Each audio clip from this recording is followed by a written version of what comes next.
Olá, boa tarde para você. Nós abrimos a edição de hoje vindo direto para o monitor e dando destaque para o mapa na manhã de hoje aqui em Cubatão. Essa região que a gente acompanha aqui é a rodovia dos imigrantes, a rodovia Anchieta, completamente travada estava então a rodovia Anchieta na manhã de hoje, como a gente pode observar desde o trecho de serra, né, aqui aquele trevo de interligação que faz algumas ligações. A gente acompanha aí o monitoramento, olha só, já descendo sentido a cidade de Cubatão, completamente travada, ó. Aqui aponta o mapa do Waze com esse caminho em vermelho, né? E vem vindo aqui, ó, em direção à cidade de Cubatão. E aí nesse trecho ele acaba dando uma segurada, mas olha o tamanho que estava aí todo esse congestionamento no início da manhã de hoje, viu, turma? Literalmente bem apertado ficou o trânsito para as carretas, os caminhões, os carros que utilizavam a rodovia Anchieta. E tá aqui, ó, a cidade de Cubatão. Sabe por que isso? Um acidente aconteceu na manhã de hoje. Duas carretas se envolveram em um acidente na altura do quilômetro 51 da rodovia Anchieta,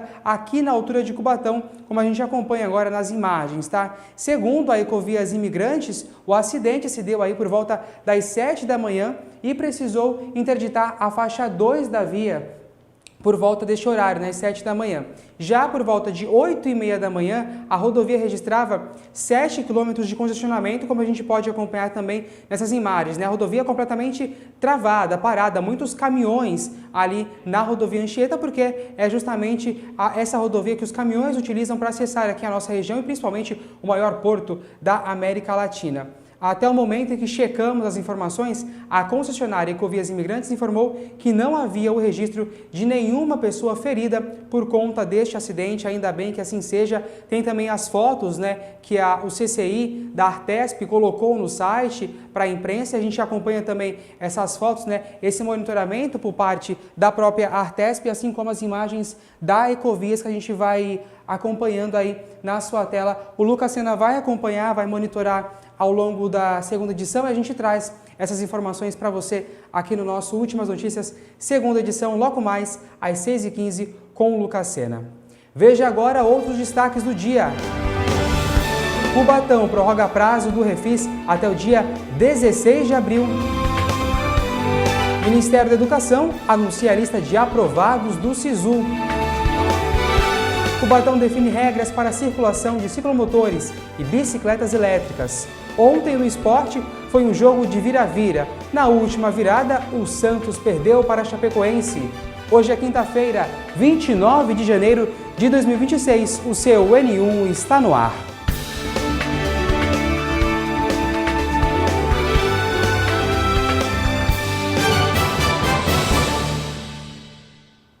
É isso, turma. Eu sigo monitorando esse acidente através do Twitter X, né? As informações da Ecovias Imigrantes e a informação que se tem agora do quilômetro 349 ao 51, reflexo do acidente e congestionamento, tá? Então, como eu falei agora há pouco, nós vamos monitorando durante a tarde. O Lucas Sena, logo mais na segunda edição, vai trazer o panorama completo para você sobre o que esse acidente causou na rodovia Anchieta.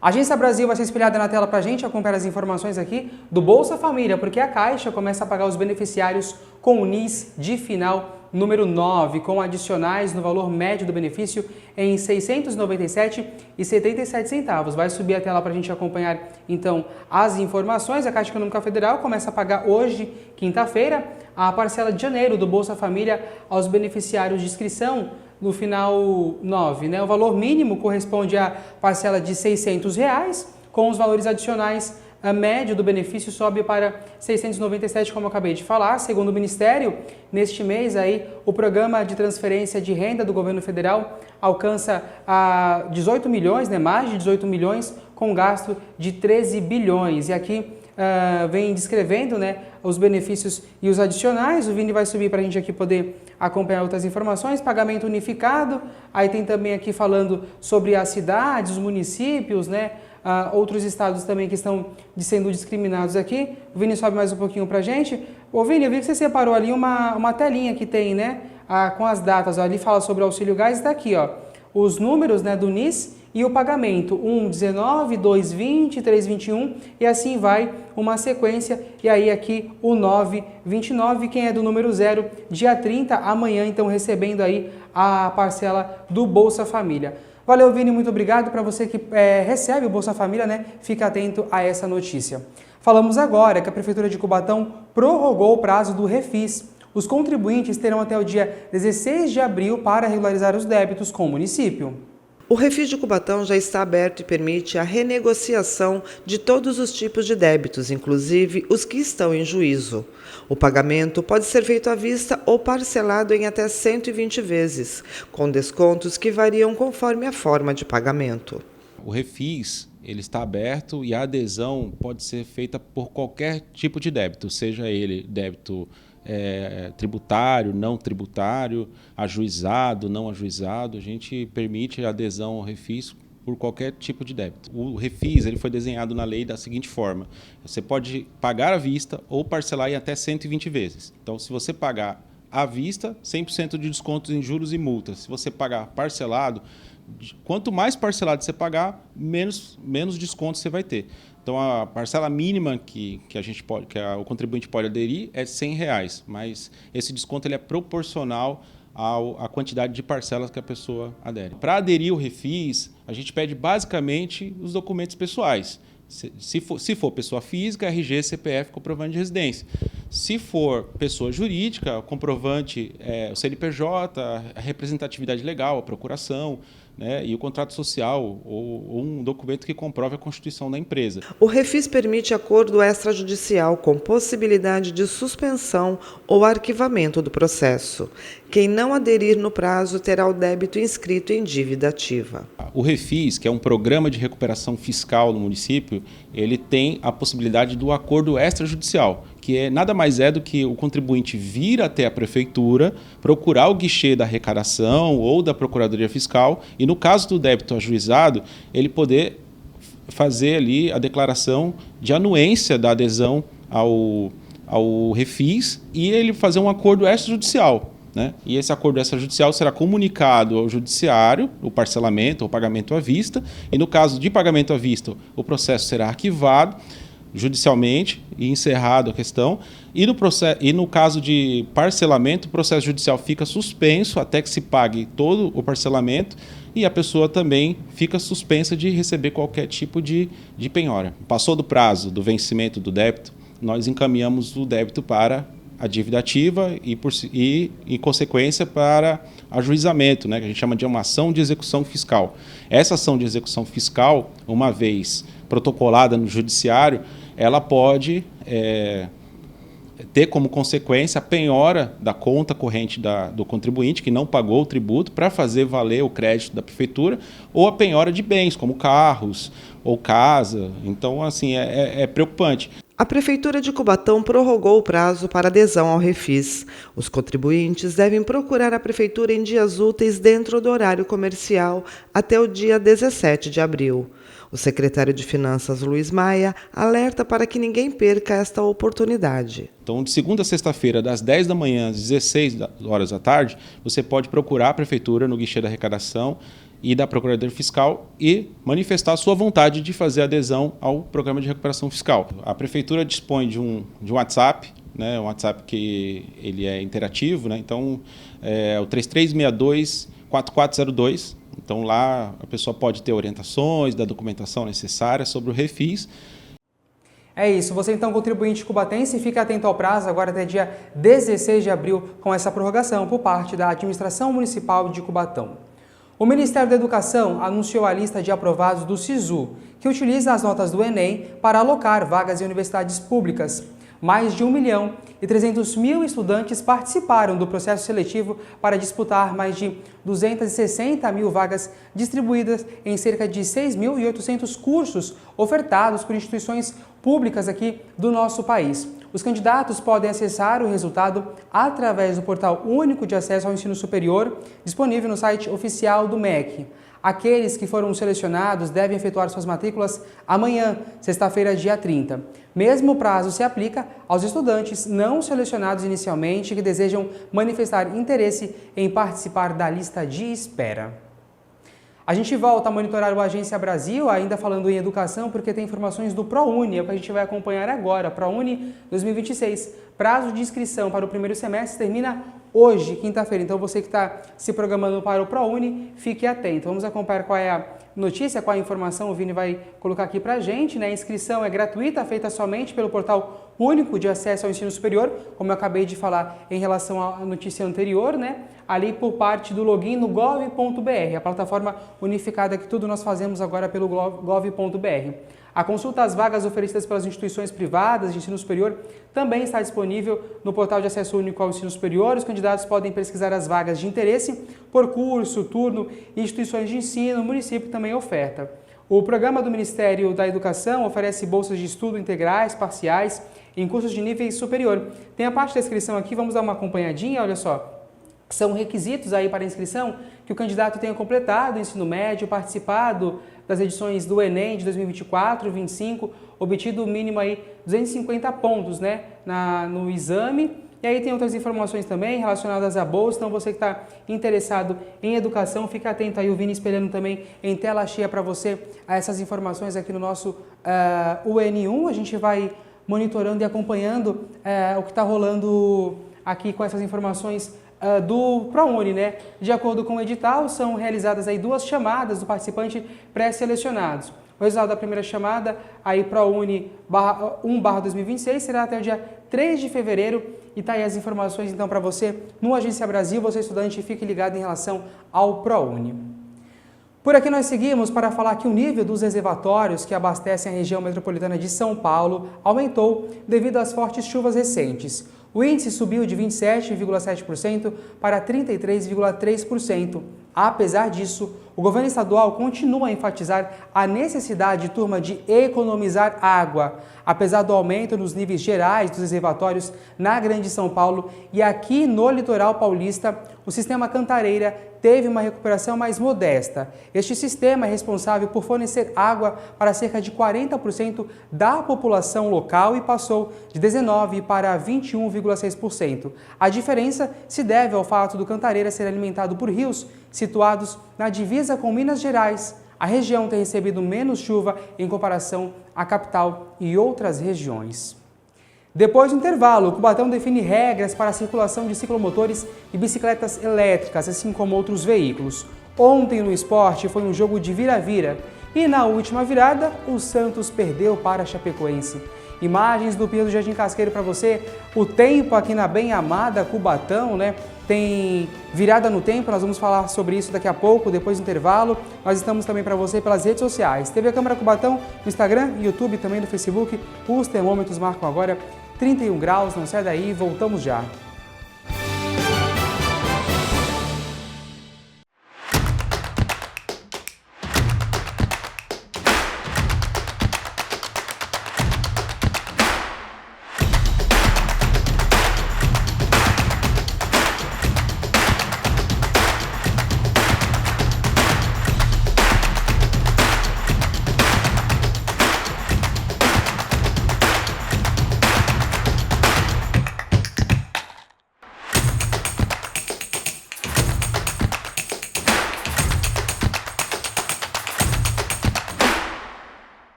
O Agora Tem Especialistas está do lado dos brasileiros. Saúde e cuidado de verdade, de norte a sul do Brasil. Agora tem novos equipamentos e muito mais exames. Agora tem mais agilidade e mutirões de cirurgias e exames em todos os estados. Agora tem mais cuidado. Agora tem mais saúde. Agora tem especialistas. Agora tem especialistas. Ministério da Saúde, Governo do Brasil, do lado do povo brasileiro.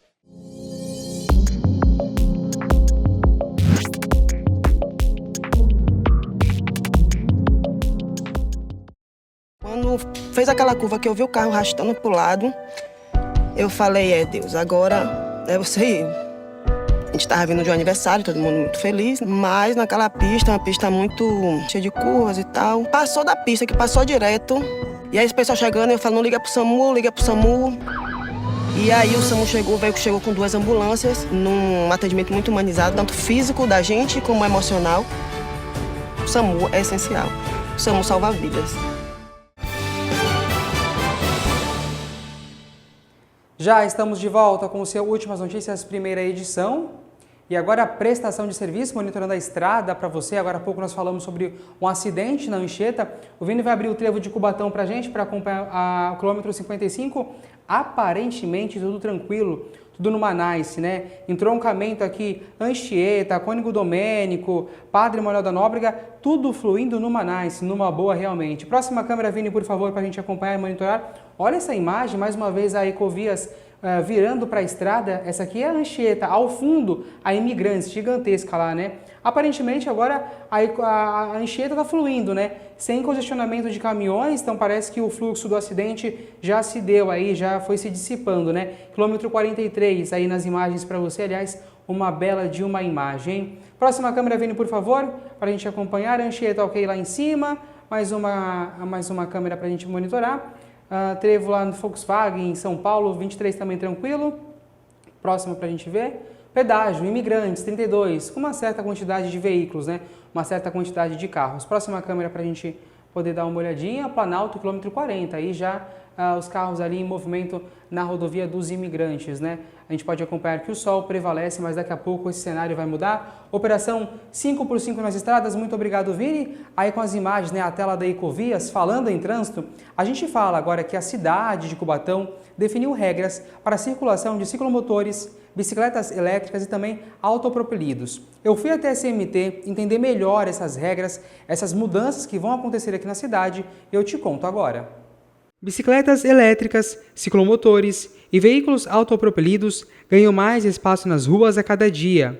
Pensando em uma maior segurança e comodidade no trânsito, a cidade de Cubatão definiu regras de circulação para esses veículos no município. Então hoje nós ainda não temos um decreto definido.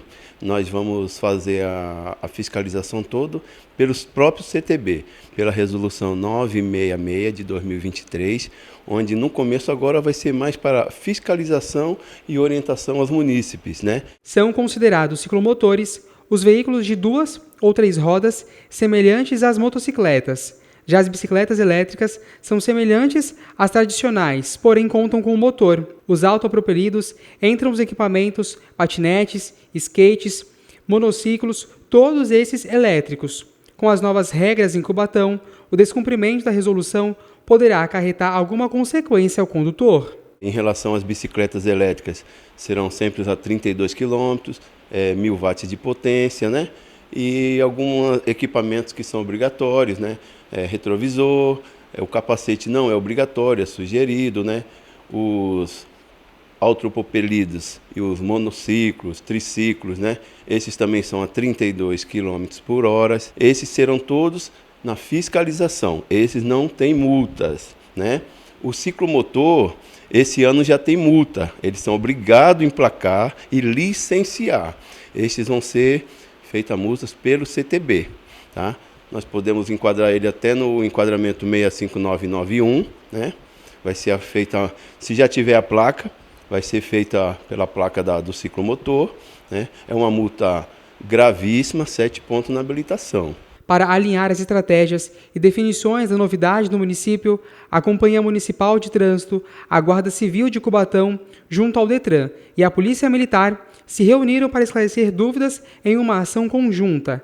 E para que a população possa entender melhor as regras que serão colocadas em prática na cidade, a CMT realizará campanhas educativas de divulgação da lei. Na última reunião que nós estivemos aqui na sede da companhia, nós teremos uma campanha assim para conscientizar o pessoal das bicicletas, dos monociclos, dos triciclos, que estão todo mundo ainda muito apreensivo quanto a isso. Não deixa de vir gente aqui na CMT todos os dias perguntando sobre isso, né? E nós iremos fazer blitz, né? Blitz com a Polícia Militar, GCM, Detran e a própria CMT. É isso, agora a gente começa a falar sobre o tempo aqui no nosso N1, porque tem alerta da Defesa Civil, foi soltado ontem, o Lucas trouxe na segunda edição, a gente vai reforçar hoje para você. A Agência São Paulo, Defesa Civil do Estado, alerta para temporais e chuvas persistentes. Nesta sexta, 30, imobiliza gabinete de crise. Mas essa virada começa já hoje aqui no estado de São Paulo. Pode subir para a gente, Vini, por gentileza? Olha só, a Defesa Civil do estado de São Paulo alerta para a previsão de temporais, como eu falei agora há pouco, na noite de quinta-feira, hoje e sexta-feira, amanhã, em diversas regiões aqui do estado de São Paulo. De acordo com o Centro de gerenciamento e emergência de São Paulo será marcado por condições típicas de verão, com sol entre nuvens, elevação da temperatura ao longo do dia, e aí depois vem aquela mudança, né? Vamos aqui para esses níveis de acumulado, Vini, por favor. Ó. Aqui tem o acumulado médio, aí fala das regiões do interior de São Paulo, acumulado alto. Aí no acumulado alto já entra a nossa região, tá? Capital, região metropolitana de São Paulo e a Baixada Santista. Então a gente vai ter um nível alto de chuva aqui, é importante você ficar atento. Agora a gente vai para o Instagram da Defesa Civil acompanhar o outro alerta que foi emitido por eles, tá? Tem aqui o que o Lucas trouxe ontem, lá na segunda edição, né? Que aí fala as datas também, se eu não me engano, as regiões. Pode passar para a próxima, Vini, por favor, que eu acho que o próximo vai falando aí sobre a mesma coisa ali do Agência São Paulo, né? Tem mais uma imagem, Vini, para a gente acompanhar?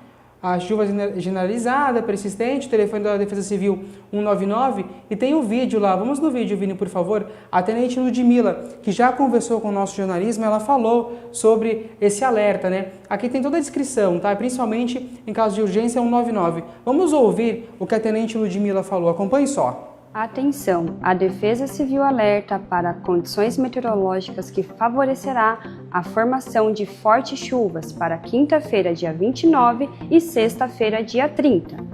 Para quinta-feira, dia 29, a previsão é que tenhamos um dia com características bem típicas da estação. Calor intenso, predomínio do sol e, ao final do dia, pancadas de chuva. Já para sexta-feira, a previsão indica chuvas intensas e contínuas, com volumes elevados, raios, ventos fortes e possibilidade de granizo em todo o estado de São Paulo. Teremos a previsão de acumulado médio de chuvas para as regiões de Presidente Prudente, Araçatuba, Marília, Barretos, Franca e São José do Rio Preto. Acumulado alto de chuva para a capital, região metropolitana de São Paulo, Baixada Santista, Serra da Mantiqueira, Litoral Norte, São José dos Campos, Campinas, Ribeirão Preto, Bauru e Araraquara. Já acumulado de chuva muito alto para as regiões do Vale do Ribeira, Itapeva e Sorocaba. A Defesa Civil alerta: não enfrente áreas alagadas, não se abrigue próximo de árvores, postes e estruturas metálicas frágeis, evite áreas de risco. Acompanhe os boletins e alertas da Defesa Civil. Em caso de emergência, acione o Corpo de Bombeiros pelo número 193 e a Defesa Civil pelo número 199.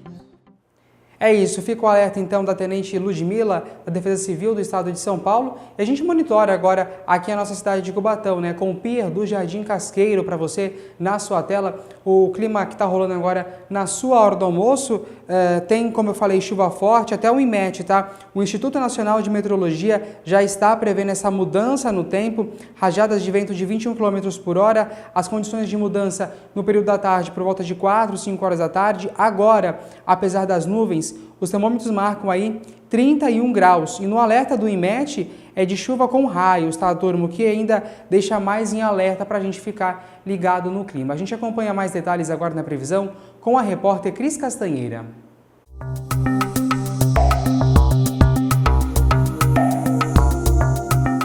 A sexta-feira começa com céu nublado e previsão de chuva forte ao longo do dia. À noite, a chuva perde intensidade, mas ainda persiste. As temperaturas apresentam leve queda com mínima de 21 e máxima de 22 graus. Os ventos seguem fracos em todos os períodos e a umidade relativa do ar permanece alta, variando entre 98% e 100%.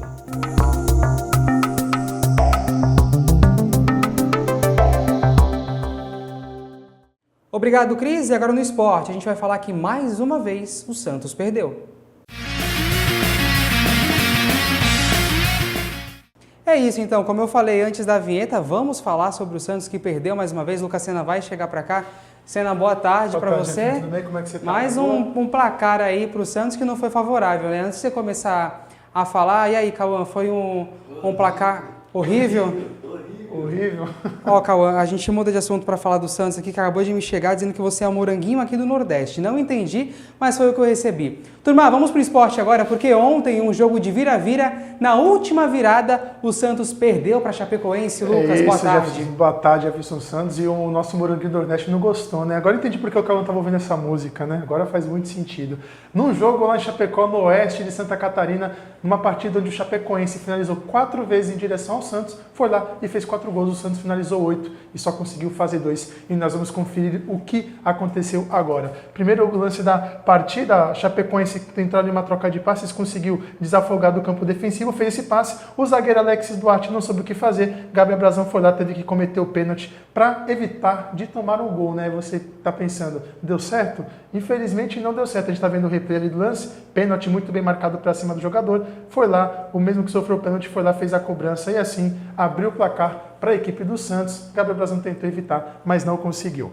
Agora o Santos conseguiu empatar nesse lance aqui. A bola vai ser... O Santos trocou passe, João Schmidt trocou para Igor Vinícius, que abriu aqui na ponta esquerda. Gabriel Menino parou na entrada da grande área, fez esse golaço aí, um chute colocado, como os goleiros dizem, onde a coruja dorme, para empatar para a equipe do Santos. E o Santos, como o Jefferson falou, até conseguiu virar no próximo lance que a gente vai conferir. Zé Rafael teve a bola dominada, ele ficou procurando espaço, viu a movimentação de Barreal para entrar na grande área, saiu da marcação, foi lá e finalizou forte de esquerda, colocando o Santos na frente do placar. Aí o torcedor santista pensou, opa, o Santos estava jogando bem, vai conseguir sair vitorioso e estrear com vitória. Muito pelo contrário, meus amigos, isso tirou uma caixinha de surpresa e a Chapecoense empatou nesse lance.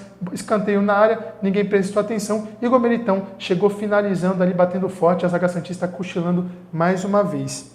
Agora a gente vai ver o gol da virada da Chapecoense de novo, né? Bola vai ser lançada aqui na esquerda para o Ítalo, o camisa 77 do Verdão do Oeste chegou, dominou, tentou finalizar, a bola bateu no Luan Pérez. Só que é o zagueiro do Santos cochilou no ponto, não prestou atenção, chegou lá, Jean Carlos estava prestando atenção, finalizou 3-2 Chapecoense. E agora o último lance para os santistas continuarem assistindo últimas notícias, né, e não ficarem chateados. A gente vai ver o quarto gol. A jogada pela ponta direita, a zaga do Santista não conseguiu desarmar. Jean Carlos deu essa bela ajeitada de calcanhar para Rafael Carvalheira mandar esse balaço de primeira na entrada da grande área. E assim, dando números finais à partida, pela primeira vez na história, Chapecoense faz 4 gols no Santos. Chapecoense 4, Santos 2, Jefferson Santos. De grama em grama, a Chapecoense encheu o papo.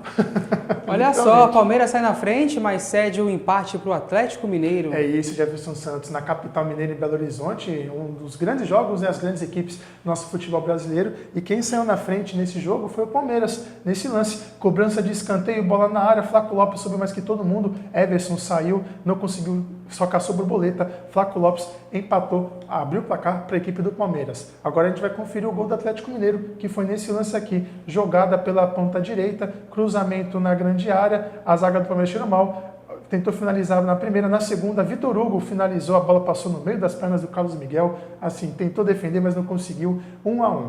O Atlético Mineiro foi lá e virou a partida, neste lance que nós vamos conferir. Gustavo Scarpa vai fazer o cruzamento, Kelvin tentou tirar, acabou fazendo esse belíssimo gol de cobertura, só que contra. Atlético Mineiro 2, Palmeiras 1 com esse gol contra de Kelvin que a gente está conferindo no replay.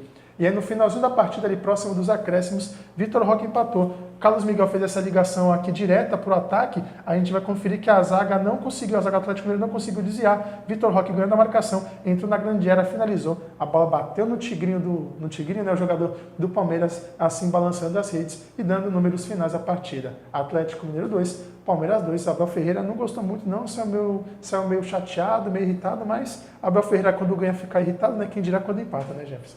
Olha lá o que você vai falar, né? Tigrinho tá bem complicado, igual o lance do morango. Olha, agora a gente falou de morango, do Tigrinho, agora a gente fala de acarajé, porque de virada o Corinthians pede pro Bahia. Capaz, mas que sincronia, hein? Não é? Você viu? Morango do Nordeste com tudo aqui, né? O Corinthians jogou na Vila Belmiro devido à troca que as equipes fizeram, né, entre o Santos e também a equipe do Corinthians. E o Corinthians saiu na frente com esse gol aqui do Breno Bidon. Jogada aqui pela ponta direita, o Yuri Alberto conseguiu fazer a troca de passes com o Garro, saiu da marcação, o Garro recebeu o passe novamente e enfiou na entrada da grande área o jogador da equipe do Corinthians, camisa 7, foi lá e abriu o placar para a equipe do Corinthians, os donos, no caso o dono de campo na Vila Belmiro. Só que o Bahia foi lá e conseguiu empatar nesse lance aqui com o Jean Lucas, tá? A inversão de jogo lá para a ponta direita, o João Lucas estava na entrada da área, ele que bateu de primeira de chapa, encobrindo o Hugo Souza, um belíssimo gol da equipe baiana que trouxe o acarajé aqui para a Baixada Santista. E o gol da vitória, a gente vai conferir agora, o gol da vitória foi aí, ó. A zaga do Corinthians também cochilou mais uma vez. Ademir foi entrando entrou na grande área, finalizou na sobra, no rebate, ele ficou um bate-rebate. Hugo Souza cometeu o pênalti para cima do camisa Kaique, camisa 7, que fez a jogada, né? No pênalti, o William José esperou ali o juiz autorizar a cobrança, ele foi lá, finalizou e assim, bola para um lado, goleiro para o outro, bateu muito bem, forte no alto, assim dando números finais da partida. Bahia 2, Corinthians 1. O Bahia trazendo o dendê, o óleo do dendê para a cidade de Santos, para a cidade do Cará. O moranguinho do Nordeste também. Você viu, né? Olha, no Morumbi, São Paulo vira para cima aí do Flamengo.